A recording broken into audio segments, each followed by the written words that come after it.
Florida, the year 1956. Out of those humble beginnings came a car called Swamp Rat 1, the first dragster ever to run 170 miles an hour. Thus, the legend began.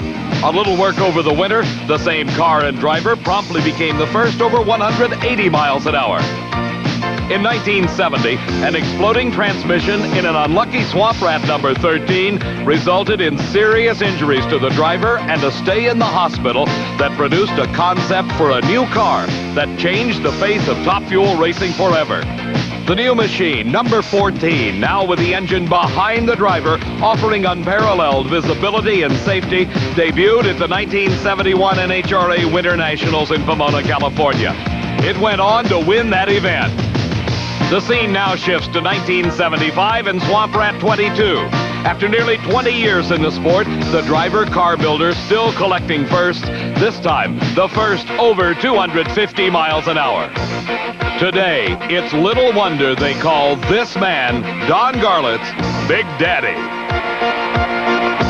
Hello, everybody. I'm Dave McClelland, and welcome to the 17th annual running of the NHRA Gatornationals. Held at Gainesville Raceway, located in the north-central part of the state of Florida, this super-fast facility is considered the home track of Don Garlett's.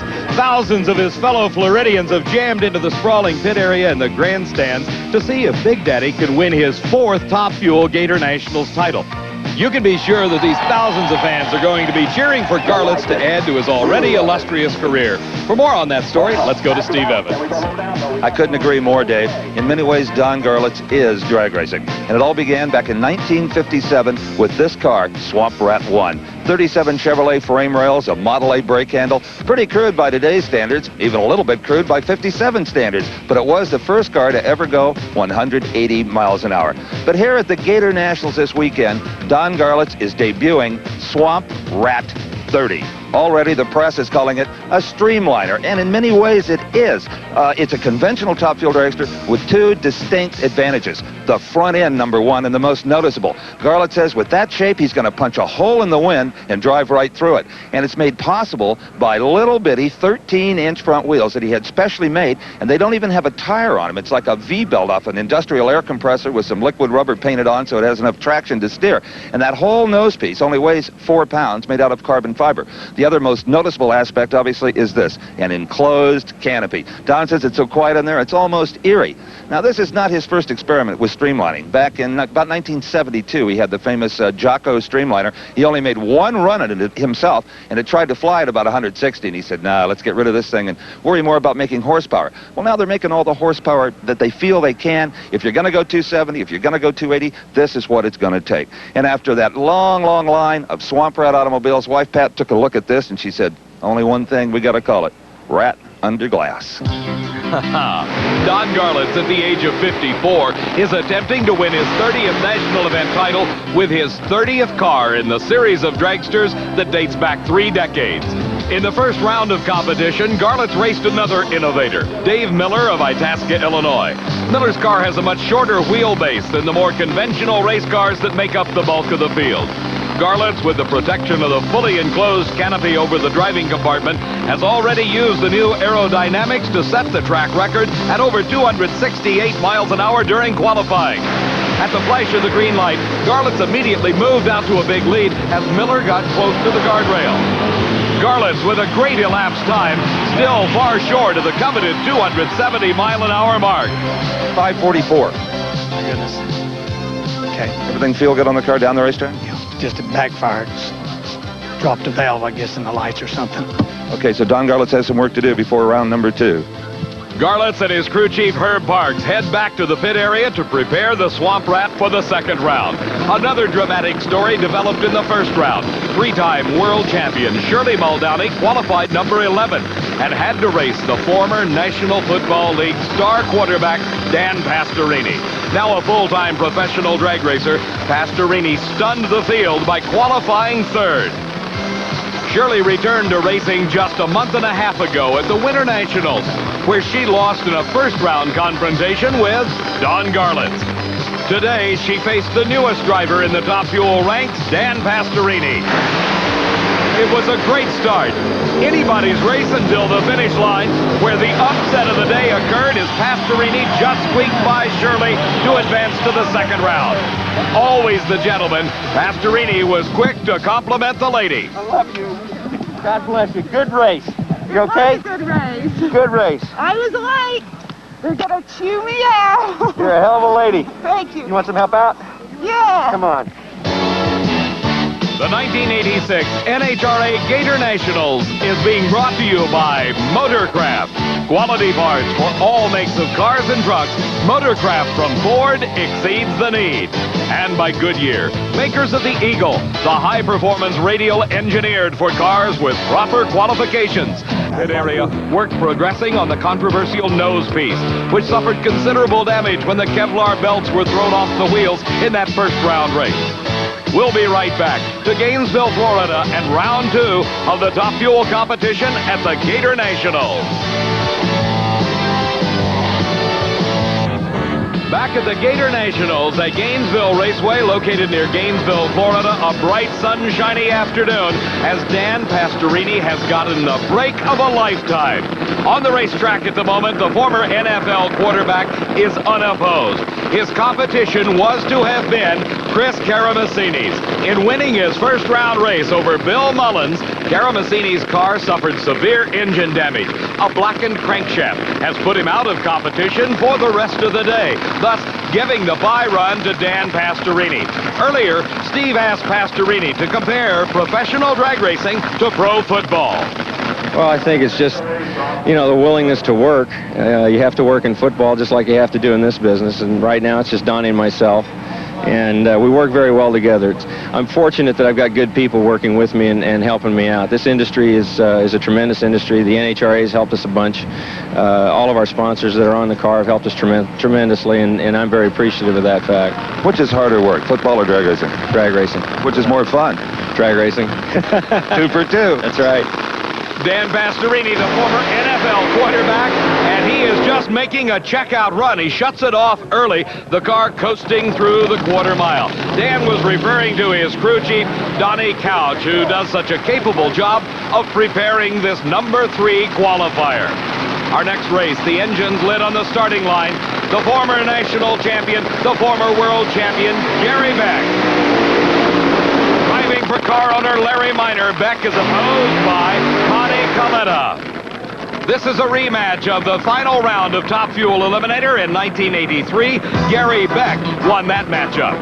Earlier today, Connie Coletta in round number 1 defeated Gary Ormsby, while Gary Beck defeated Hank Edris. Beck's most recent national event victory came at the close of last season at the World Finals. Beck is in the far lane, number 2 in the world last season. Connie Coletta in the lane nearest our cameras.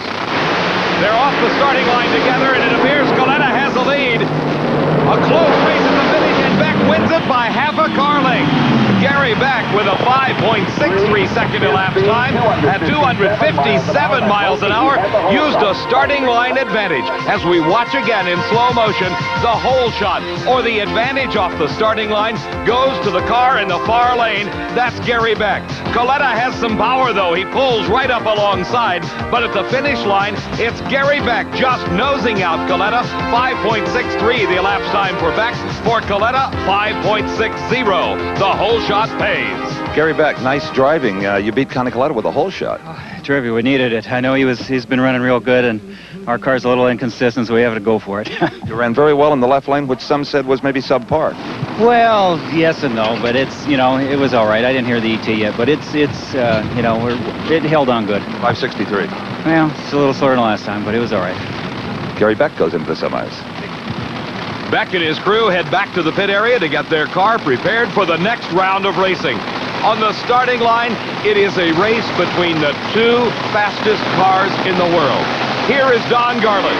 He has established a track record at over 268 miles an hour with the newest streamlined version of the Swamp Rat. In the far lane is Joe Amato. He established the official NHRA national record at over 269 miles an hour at the recently completed Winter Nationals, thus pairing together the 2 fastest cars in the world.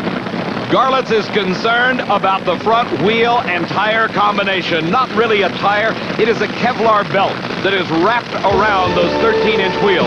Those belts have come off the wheels on every run thus far at the Gator Nationals. Joe Amato, running a traditional top fuel dragster, defeated Gene Snow in the first round of competition. It was 1 year ago at this event that Joe Amato debuted the tall wing and thus became the first man ever over 260 miles an hour. He did it on this racetrack. Now the question is, can either driver run 270? A brilliant start for Don Garlits, easily outdistancing Joe Amato. Garlits with a great elapsed time, 5.46 seconds. His speed, though, only 246 miles an hour. The concern for those front wheels beginning to show. Here's Darrell Gwynn. He won the Winter National. He's 24 years old and one of the rising stars of top fuel racing. Against him will be the man that won the Gator Nationals 1 year ago, Dick LaHaye. His crew chief is his daughter, Kim LaHaye, running out in front of the car to direct traffic for her dad. The burnouts used by all cars in competition, designed to heat up those monster slicks to provide the best traction possible for some 2,500 horsepower to get a hold of the pavement. LaHaye against Gwynn in round number 2. Meantime, down on the return road, Don Garlits removing parts off of that damaged front nose piece. The Kevlar belt spinning off of the wheels once again. It may be that Garlits has made the decision not to shoot for that 270-mile-an-hour mark because of the problems with the front wheels. Kim LaHaye pointing the direction that she wants her dad to back that dragster up into his own tracks, trying to get the rubber-to-rubber contact that is so important to let these cars launch off the starting line. In the first round of racing, Dick LaHaye, also driving a brand new car, defeated Earl Whiting, while Darrell Gwynn beat Jimmy King. Gwynn has had his share of problems this weekend, most of them coming during qualifying. Darrell Gwynn exploded one motor. He and his father, crew chief, replaced that one with the second motor.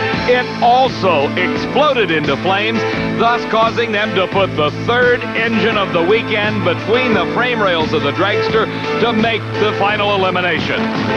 With each of these racing engines valued at some $25,000, you can see this has been a very expensive weekend for the Gwynn family. Dick LaHaye, on the other hand, even with a brand new car, has a relatively trouble-free record this weekend. In the first round, he ran 5.54 seconds at 254 miles an hour. Very competitive and certainly within striking distance of the leaders. Gwynn in the far lane. Dick LaHaye, the defending champion, in the near lane. Staging very carefully into those light beams that stretch across the starting line. The front wheels will roll into those light beams, lighting and activating a bulb on the top of the Christmas tree, telling the starter it's time to throw the switch. And at the flash of green, it is Dick LaHaye away. And LaHaye easily wins the race. 5.54 seconds, a duplicate of his first round time at 257 miles an hour. So that sets up our pairings in the semifinal. Dick LaHaye with a quicker elapsed time in round 2 has the lane choice over Gary Beck, while Don Garlits has the lane choice over Dan Pastorini. Talk about Super Bowl competition. First, Pastorini has to race the 3-time world champion, Shirley Muldowney. He wins that race. Now, in the semifinals, it is Pastorini against the reigning world champion and the winningest top fuel racer of all time, Don Garlits. Dan's crew chief, Donnie Couch, must think his driver is facing the defensive line of the Chicago Bears. 17th annual NHRA Motorcraft Gator Nationals. Lots of attention is focused on Big Daddy Don Garlits' pit area. There's repair work going on to fix the damage to that fiberglass nose piece that was caused when the Kevlar belts spun off those 13-inch wheels in round number 2. The huge overflow crowd that's jammed into Gainesville Raceway is ready for more excitement. And on the starting line, it is the defending champion in funny cars, Kenny Bernstein. His opponent in this second round race is John Force. Force was runner-up at the recently completed NHRA Winter Nationals, and he also is debuting a brand new car. In round number 1, John Force defeated Tim Gross, while the reigning world champion Kenny Bernstein beat Tom Hoover. And if Don Garlits can be considered to be the innovative leader in top fuel racing, then Kenny Bernstein, along with his crew chief Dale Armstrong, are at the top of the field in funny car racing. Aerodynamically slick, the Ford Tempo body in the near lane is racing the brand new Chevy Cavalier-bodied car of John Force, moving from a Corvette body to a Cavalier, trying to pick up that aerodynamic advantage. Both drivers now ready. If the green light starts, and Bernstein is ahead of Force at the middle of the track and pulls ahead to a several car length victory. Bernstein at 5.66 seconds elapsed time, 256 miles an hour, consistently the quickest funny car in the field. Our next race getting ready to go. Billy Meyer from Waco, Texas. His competition, the Corvette-bodied entry of Tom McEwen. The funny cars use a drivetrain that is very similar to that in a top-fuel dragster.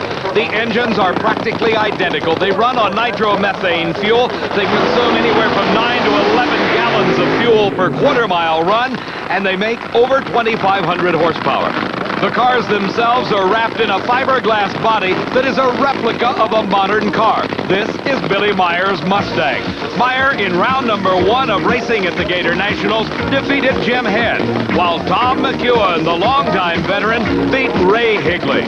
McEwen comes into this Gator Nationals competition with a brand new crew chief, highly regarded by his fellow competitors. That's Bill Schultz. Let's go down now to Steve Evans with Kenny Bernstein. Well, Kenny Bernstein continues to saw his way through this field. John Force, his latest victim, at a 5.66, Kenny. Well, it was smooth that time, Steve. Of course, we took a little out of it to get down the racetrack and not shake so hard as the first time, and it worked. It just slowed down a little bit. Force is always a tough customer. He gave you a heck of a fight halfway down. Oh, yeah, he was out on me a little bit, and he always does. He's been beating up on us pretty good at the start of this season, so it was nice to get by that one. Besides, he's a little ahead of us in the points, and maybe we can come around him this time. Kenny obviously referring to the points in the World Championship race. Tom McEwen in the near lane, Billy Meyer in the far lane. Meyer inching forward into the staging beam. A great start for Meyer. A tremendous hole shot. The car going out of control. It crosses the center line. That automatically disqualifies Billy Meyer. Tom McEwen takes the win. 5.86 seconds at 249 miles an hour. Let's go back and in slow motion see just what happened. It was a brilliant start for Billy Meyer. By some 0.04 of a second, he had the advantage over Tom McEwen off the starting line. Then the car losing traction. Meyer has to fight for control. It crosses the center line, and that disqualifies Billy Meyer. And Tom McEwen goes on to win. Well, I don't think I'll have to tell Tom McEwen that Billy Meyer crossed the center line. Good thing I was in front of him. Could you see him? Out my mirror. No, yeah, he was coming right in my door, so, yeah. Clean and dry, another good elapsed time, very steady performance. Yeah, I think Schultz is trying to get a combination down a little different than he had with Pulde's car, where it would run low ET one run and smoke the tires the next, you know. And I think he's trying to get a consistent situation to get used to me being kind of an old guy. Trying to make up for that, you know. Well, speaking of Bill Schultz, one of the highest paid mechanics in this business, he doesn't even bother coming down in the car to pick you up. He's in the limousine down there with just the window cracked open with a drink in his hand, and if we run good, he comes back to the trailer. I'll tell him you said that. Okay, thank you. Tom McEwen showing the sense of humor that's become his trademark and talking about his new crew chief, Bill Schultz, who previously had been the crew chief for Dale Pulde. On the starting line, Ed McCulloch at the wheel of the Oldsmobile. This is one of the Larry Minor team cars. McCulloch with a long, smoky burnout will be racing against the team of Candies and Hughes, their driver, Mark Oswald. Oswald at the wheel of the Pontiac Trans Am-bodied car. Both of these vehicles very aerodynamic, designed to slice through the air and reach speeds of well over 260 miles an hour. Oswald, in round number 1, defeated John Lombardo at the wheel of the Blue Max, while Ed McCulloch raced and beat Brad Tuttle. McCulloch has won this race before, but it was way back in 1972. And you can be sure that Ed McCulloch would like to move through the funny car field as his teammate Gary Beck is through Top Fuel. A great start for McCulloch. Instant tire smoke for Mark Oswald, but McCulloch's car has gone sour. Listening to the engine, it sounds like it's only running on about 6 cylinders, but McCulloch lucks to a win of a 6.67 as Mark Oswald, going up in tire smoke off the starting line, lets Ed McCulloch take an easy win and advance into the semifinals. One of the next pair, John Martin, is a racer that has been predominantly competing on the West Coast. This his first full season on the National Event Tour. He is racing a second-generation competitor, Scott Coletta, the son of Top Fuel racer Connie Coletta, at the wheel now of the Ford Mustang funny car. For John Martin, he defeated Doc Holliday in round number 1. Martin has just started to become a force to be reckoned with in funny car racing. He qualified at the recent Winter Nationals, now qualified into this very top field at the Gatornationals. Scott Coletta, one of the youngest racers in funny car competition, defeated Johnny West at the wheel of the famed Hawaiian in round number 1. Martin in the near lane, Coletta in the far lane. A troubled start for both drivers. Coletta up in smoke. Then the supercharger explodes on John Martin's car. Coletta stands on the throttle and goes through the lights at 202 miles an hour. His elapsed time only 7:35, but it really doesn't matter. He got there first. He got the win. And John Martin with engine damage as the supercharger backfiring, putting him out of competition.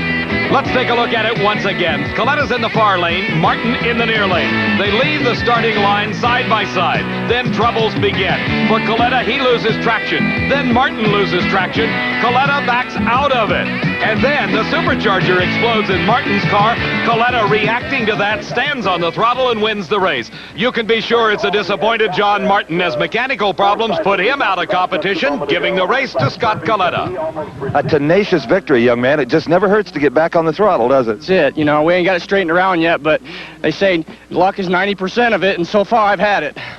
You probably heard John Martin kaboom that one.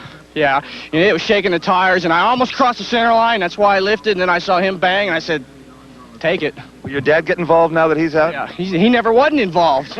You kidding me?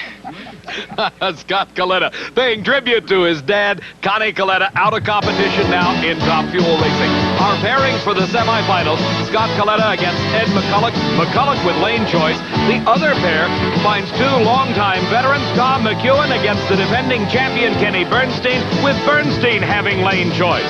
Back in the pit area at Kenny Bernstein's slot, it is quiet, it is very confident as they prepare for the semifinals at the Back at Gainesville, Florida, and the Gatornationals, I'm Dave McClelland, along with Steve Evans, and we're in Tom McEwen's pit area.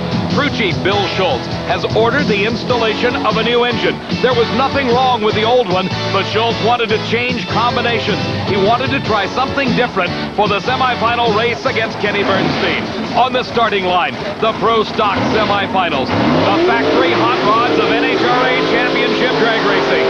Butch Leal years ago made his home in California. He was known as the California Flash, but has since been transplanted to Ohio. Leal, in the previous round, defeated Dempsey Hardy.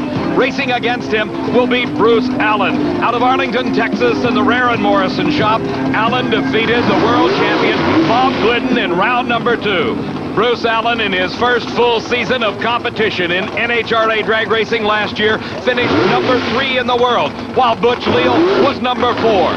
Rules restrictions limit these cars to 500 cubic inches maximum, 2 4-barrel carburetors, racing gasoline only, and they must originate from a factory-built car. But bear in mind, these are pure race cars designed for one thing, to cover a standing start quarter mile as quickly as possible. Bruce Allen near lane, Butch Leal in the far lane. Pontiac versus Chevrolet. And it is Butch Leal off the starting line first. It's a close race at the middle of the course. Bruce Allen trying to go back, but it's Butch Leal by a fender length at the finish line, winning the race, 7.54 seconds. his speed 183 miles an hour, and Leal with the Pontiac Firebird moves into the finals. As we look at the start again, Butch Leal had the advantage by 0.02 of a second. And it's a good thing for Leal because Bruce Allen's car actually ran the quarter mile quicker. Both lanes on the racetrack are timed separately, and in this case, it's a good thing because you can see the difference between the two cars. That 0.02 of a second advantage off the starting line was actually just a couple of feet at the finish line for Butch Leal. Well, for years we've been saying how quick Butch Leal is off the starting line. It paid off again. You had 200s in the bank, and you needed it. He ran 200s quicker. Oh, yeah, it was the greatest race. Bruce is always there every time. And I told him last year, I said, you beat me every time I race you, my year this year. And he's just such a nice guy and a great driver, as you know. And I knew they'd be ready at this time. They've been having trouble, and they got it fixed. And he was right beside me. Matter of fact, I didn't know who won. The remaining race in the semifinal round of Pro Stock matches Don Campanello against Gordy Rivera. Rivera in a Chevrolet Camaro is beginning to make his mark in the Pro Stock wars. He qualified well at this race. He has qualified at most of the NHRA national events over the past season. In the previous round, Rivera defeated Gene Fashing. The big story in this race is Don Campanello, who defeated Jerry Ekman in the previous round. Campanello, after his first qualifying attempt on Saturday, was ready to go home. His crew talked him into staying and trying one more time. He did. It netted him a 7.50 second qualifying time, which put him number 2 in the 16-car field. Rivera in the far lane. Wayne, New Jersey's Don Campanello in the near lane. Lots of RPMs in these gas-burning engines, and a tremendous start by Don Campanello. Campanello with a half a second advantage off the starting line, parlays it into a one-car length victory over Gordy Rivera. So Don Campanello, for the first time in his career, goes into the finals of an NHRA national event. Let's go back to the starting line and watch once again. You see the advantage by Don Campanello at the start, but lots of horsepower out of Gordy Rivera's car. They're almost even at this point, but Campanello pulls ahead in the middle of the course, carries it through to the finish line, and it's a one-car length victory for Don Campanello. Don Campanello, is this just about your greatest day at the drag strip? Yeah, I have to say that. Yeah, I'd have to say that. I know you changed. Oh, my way. You changed engines, and so did Gordy Rivera. We hear in the background. It paid off for one of you anyway. Yeah, I hurt my good engine, and I put in last year's engine. Worked out right. Now you got a tough customer in Butch Leal. Well, we'll see what we can do. One at a time. Don Campanello, the second qualifier, goes into the finals. Great day. Amazingly calm and collected for his biggest day ever at a drag strip, Don Campanello gets set for his final round race against Butch Leal. Leal, by virtue of his lower elapsed time in the semifinals, will have lane choice. There's a lot more to any of these NHRA national events than just the pro categories. The pit area is literally jammed with some of the most exotic cars seen anywhere in the world. This is truly one of the world's largest car shows, with over 600 entries and an estimated value of over $20 million in race cars. In addition to the pros we are watching, finals have been held in 7 other categories, and here are the winners and runners-up. Each category represents different types of cars, from pure race cars like the dragsters to cars very similar to those driven on the streets of America every day. And yes, in addition to the four-wheelers, we also have seen some two-wheel action on the racetrack. The finals in Pro Stock Eliminator match the Suzukis of John Mafaro against Rick Stetson. And Stetson built up a quick lead off the starting line. Mafaro with mechanical problems, and Rick Stetson won the Pro Stock motorcycle title at the Gatornationals. Our congratulations to Stetson on his first ever national event victory. Back in the pit area, the big news is Don Garlits. He has decided not to try for that 270-mile-an-hour mark and concentrate on winning this race, the 17th annual NHRA Motorcraft Gatornationals. The Gatornationals, this huge crowd is waiting for one thing, and that is their favorite, Big Daddy Don Garlits. Gainesville Raceway is located just a few miles from Garlits' home in Ocala, Florida, where he operates Don Garlits' Museum of Drag Racing. This is his latest creation, number 30 in the long series of dragsters that have borne the name Swamp Rat. Garlitz has already run over 268 miles an hour this weekend, but he has not been without his problems, which center around those new small front wheels and the Kevlar belts he uses as a tire. He is racing against Dan Pastorini, who is enjoying the most successful weekend of his short racing career. Earlier, Steve Evans talked to the former quarterback. To beat Shirley Muldowney and Don Garlitz in one afternoon, I don't know of a top fuel driver who hasn't had that dream. You've got a shot at making it reality here. It is a dream come true, really, Steve. I'm really excited about it. We've been working real hard for the last year. I got to give credit where credit's due. This car wouldn't be what it is today if it wasn't for Donnie Couch. He's done a tremendous job getting the car ready. And as you know, we're not a high-dollar operation, but, you know, we get the job done sometimes. Defeating Shirley Muldowney was an accomplishment in itself. Now he is racing against the crowd favorite as Herb Parks makes sure that canopy is closed tightly over Big Daddy Don Garlitz. He approaches the starting line. Garlitz has the whole shot. Pastorini is right alongside of him. Garlitz to the finish line and moves into the finals. And Don Garlitz sets 272 miles an hour as the fastest speed ever on a drag strip. The crowd goes crazy. In addition, Garlitz runs a 5.40 second elapsed time, the quickest time of the entire meet. Let's watch again. Garlitz is in the near lane. This streamlined device accelerates down the quarter mile and easily outdistancing Dan Pastorini, who ran 5.49 seconds, losing to Garlitz, who became the first driver ever over 270 miles an hour. As the fans say, Big Daddy rules, but he's still got problems with those front wheels. The Kevlar belt spun off once again. You can hear him in the background. The crew says it. You punched a hole in the air. You drive right through it. 272. Oh, my God. Too fast for the record. Too fast for those bands on those front wheels. Yeah, we got to have some real tires up on the front of this thing. You know, I heard you say to your crew, I'm not going to try the 270. That's over with for this race. There it was. Well, it's just running good. You know, you can't hardly help yourself. You basically tune, and I didn't really. We were taking nitro out of it. It's just that it's so slick. The concept obviously works. Yes, it's the design of the future. There's no question about it. We'll have the tire thing fixed. We've already got tires. We got some little airplane tires that's going to do the job just nice. Oh, by the way, you ran low ET as well, a quicker 540. Great. Okay. Big Daddy, the fastest man in the world of drag racing. At the age of 54, Don Garlitz, still the innovator, still the pace setter. The defending champion at the Gatornationals, Dick LaHaye, racing the semifinal match against Gary Beck. Finishing number 7 in the world last season, Beck is in the far lane. In the near lane, number 9 in the World Championship chase last year, Dick LaHaye brought his brand new car to the Gatornationals and is in the semifinals. Beck goes up in smoke. Dick LaHaye has the advantage and the win. By only a car length, though, Dick LaHaye takes the victory, 5.47 seconds, and in doing so, earned the unenviable right to race this man, Don Garlitz, in the finals for the Gatornationals Top Fuel title. Going into that final round race, Don Garlitz will have lane choice. The semifinals of 20-car eliminator, Kenny Bernstein, the reigning world champion and defending Gators champion, is in the near lane. In the far lane is Tom McClelland with that brand new engine ordered into the car by crew chief Bill Schultz. Let's go to Steve with Dick LaHaye. You were strapped in the car. You could see the scoreboard. Garlitz won 272. Yeah, I know. I mean, he's got it zipping down there in the lights, don't he? And it's unreal. I don't know how fast this thing will run because I haven't run it through the lights yet, but we're going to try. We're about to find out, huh? That's it. Dick LaHaye in his brand new car. He and his daughter Kim will be back in the pits getting it ready for the finals against Don Garlitz.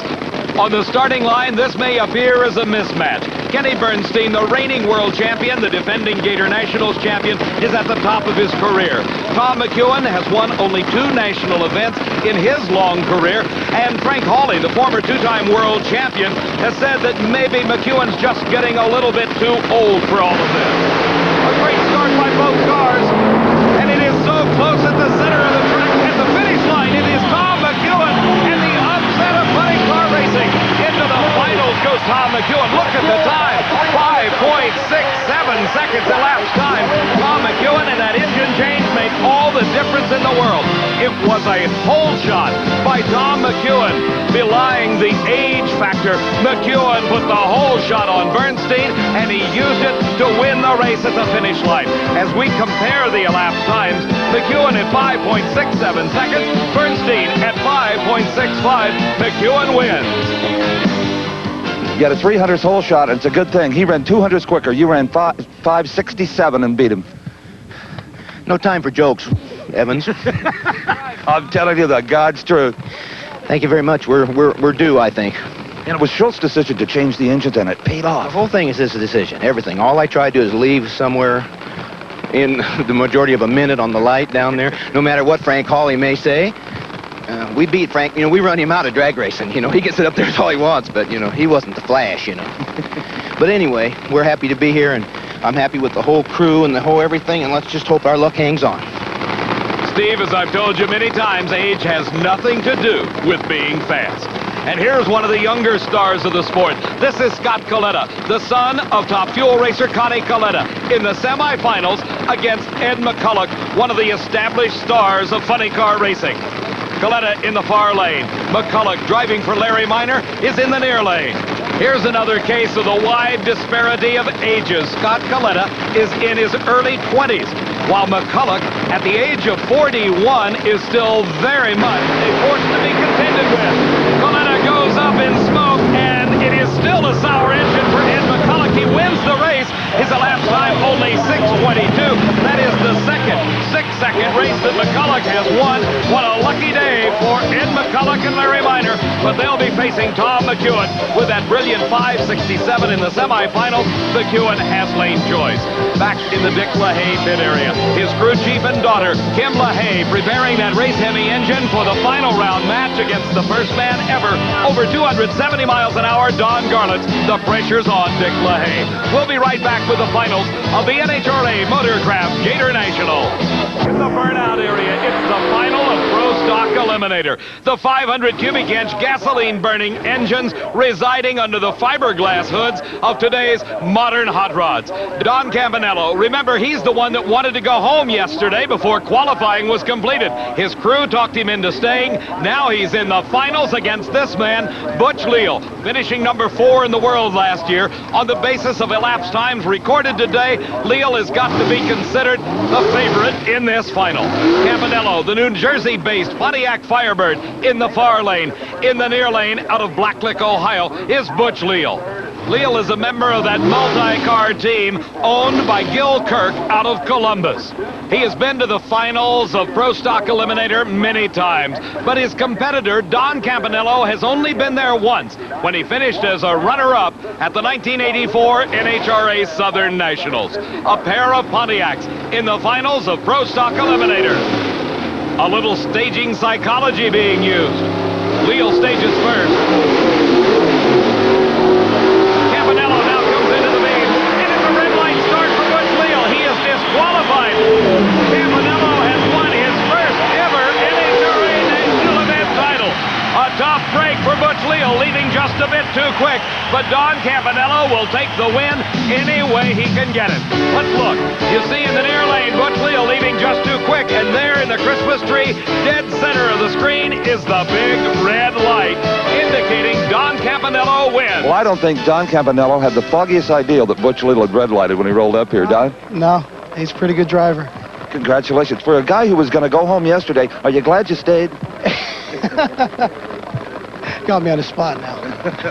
You had a lot of motor trouble, but you came through. I changed 3 engines. We had a lot of problems all through the week. You know, we only made 1 qualifying run. But when luck is with you, it's just there.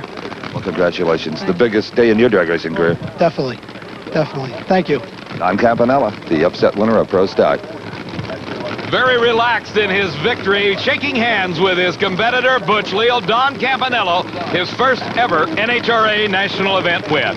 Back at the starting line, the luck continues for Ed McCulloch. There is problems with Tom McClelland's car. He is out of competition as they attempted to start the engine. Something went wrong, taking off his fireproof gloves. Tom McClelland is out of the race. Ed McCulloch will be the winner of Funny Car Eliminator. A single bye run for McCulloch. We have seen earlier he has not had a good performance level. McClelland not at all happy with what he's seeing. It It is Ed McCulloch shutting it off and just coasting through to take his second ever Gatornationals title. He won this race way back in 1972. As McEwen heads back to the pit area, it'll be to the victory lane for Ed McCulloch. That elapsed time of 11.25 seconds, the slowest ever to win a funny car title. Back at the starting line, Don Garlits is getting set to try for his 30th national event win here at the Motorcraft Gatornationals. As Kim LaHaye brings the 2,500 horsepower engine to life for her dad and defending champion Dick LaHaye, let's go down to Steve Evans with Ed McCulloch. Boys, congratulations on winning the Gatornationals. We could still make a flight to Vegas. You want to do that tonight? You're hot. I tell you, Steve, as long as I've been without any luck at all, I think I got all 2 years of it right here today. I mean, it's unbelievable. I don't know what was wrong with the Pins car. It kind of popped, and that was that. The guy said it sounded like possibly a hydraulic did up there at the starting line, you know, and, you know, I don't know what to say. I mean, I was glad to see McEwen go, you know, get this far. He ran real good. He welded Bernstein, you know. You know, that was a big plus for him. We joked about it a little bit. Who's the luckiest today? Well, I'm the luckiest today. There's no doubt about that, Steve. Ed McCulloch, a very lucky man. Don Garlits in the lane nearest the camera with those very small wheels and Kevlar belts that have caused him so many headaches throughout this entire event. He has thrown the belts off on every run he has gone down the racetrack, and now he is in the finals. He's already established the speed at over 272 miles an hour, but he's racing the defending champion. Debuting his brand new car at this event is Dick LaHaye. And as we heard him tell Steve earlier, he has not run that car as hard as he can through the entire quarter mile. What a matchup. The defending champion, Dick LaHaye, against the all-time winner in Top Fuel Racing, Don Garlits. And it's been a long road and lots of racetracks for Garlits from 1957, when he ran 170 miles an hour, to today, when he has gone over 100 miles an hour faster. Garlits in the near lane, LaHaye in the far lane. A great start. LaHaye and Garlits side by side in the middle of the course. And LaHaye's engine explodes. Garlits wins his 30th ever title. 5.50, 268 miles an hour. But a tremendous explosion for Dick LaHaye. The advantage off the starting line by 100th of a second went to Garlits. It was oh so close. You see LaHaye in the far lane has about a 3-foot lead at that point. But at mid-track, Garlits has caught and passed LaHaye, and at the finish, the engine exploded. As we look at another angle, you see the concussive force as that supercharged engine just levels the top of the motor. The parts flying off the front end of Garlits' car, but he wins his race. Well, Don, as many years as you've been racing, few days could possibly be more satisfying than today was. The hometown crowd, everything went right, the record, the whole deal. Yeah, what did we turn? Not quite enough to back up the record, but believe me, everyone acknowledges you were the first to go 270. Really, it's been quite a day. And I noticed there's some scars on the canopy there. It's nice to have that there. A piece of that belt came back, or the fiberglass, and hit it pretty hard. I have a feeling that's the last time we'll see the belts on the front end of this car. You can bet on that. Dick LaHaye was a tough customer. He exploded a blower there. He might have even been tougher. Yeah, he was right there almost all the way. And the theory works. The front end works. Yeah, the design is correct. We just got to get the right components up there. How long do you think it'll take before someone imitates it? Well, I imagine a few weeks. Don Garlits, the Gatornationals champion for the 4th time. Our congratulations to all the champions at the 17th Annual Gatornationals. For Steve Evans, I'm Dave McClelland saying so long from Gainesville, Florida. The executive producer of Diamond P Sports is Harvey M. Palish. Produced and directed by John B. Mullen. The 1986 Gatornationals have been brought to you by Budweiser. For all you do, this Bud's for you. And by Goodyear. Goodyear tires and Goodyear service for more good years in your car. And by Ford. Have you driven a Ford lately? Promotional consideration provided for and a fee paid